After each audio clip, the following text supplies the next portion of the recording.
What up, fellas? Jason Geiman here with First Choice Power Washing. Just going to give you a tour of one of our commercial pressure washing rigs.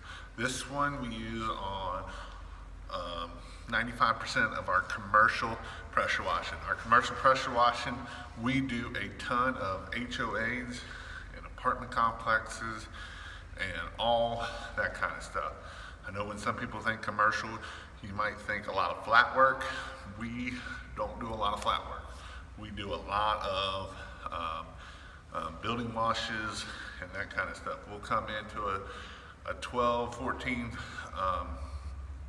14 building and we'll just knock it out for that week or whatever long it takes us. But I'll just give you a heads up and show you how it looks like.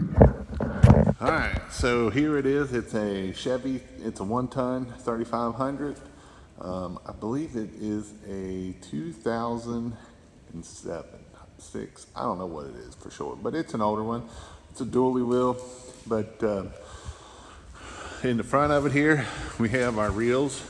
We have two high pressure reels, one garden hose. That's 200 feet long. We have 250 feet on our reels here. You can see the gray hose is 50 feet. The blue hose is 100 feet. So we can roll off what we need. Down here we have 200 feet of roof pump or a roof cleaning hose. So of our stronger solution. Excuse me. And right here we have our window cleaning hose. In the front of the truck, we have our DI tank, and this is how we do our window cleaning. And in the back, we have a 100-gallon soap tank. So, here we have an 8-gallon a minute Subaru engine with an 8-gallon a minute pump that is direct drive. We have a 12-gallon gas can. We got another 8-gallon a minute with the Honda on it, 3,000 PSI.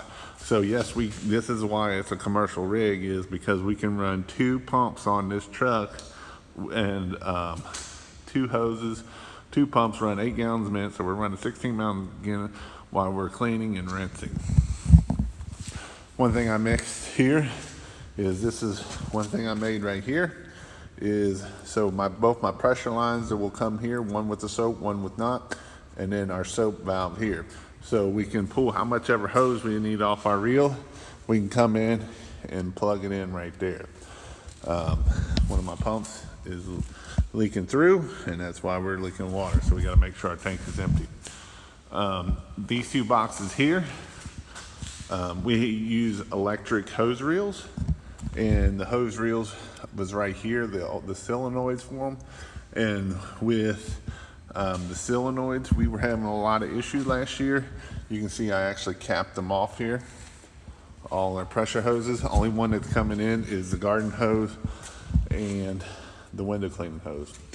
But with that being said, and the reason why we did this was because these here start leaking, start spraying. They spray out on all of your solenoids. Solenoids don't work.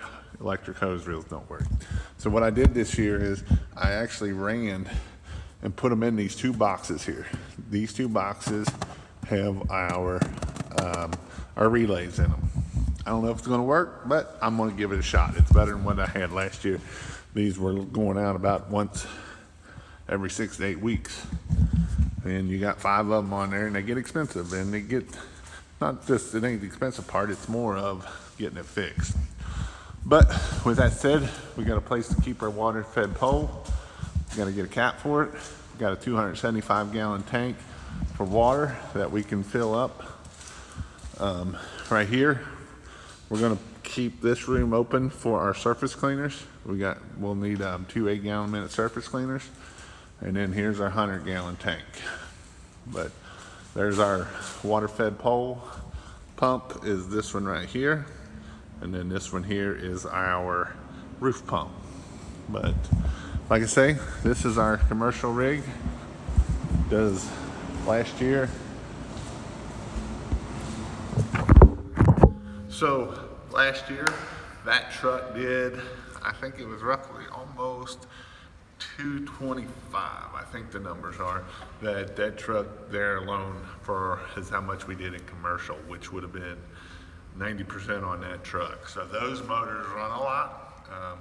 Most of the other motors, they only run for a little bit and then get shut off, where them run all day long. I think we put almost 800 hours on those two motors there, so they run a lot. But that's our commercial rig. We do a lot of work with it. We put 2 guys on that truck. That way one normally soaps and the other one rinses. But that's all I have for you today. Hope you have an awesome day. Hope you're getting ready for spring. It's still raining here in Cincinnati. It's still wanting to be gloom and doom here. Spring is around the corner. Easter's next week, so hopefully this weather will break. It don't look like it in the extended forecast, but we're hoping. So hope you all have an awesome day, and go get some work, man. Have a great day.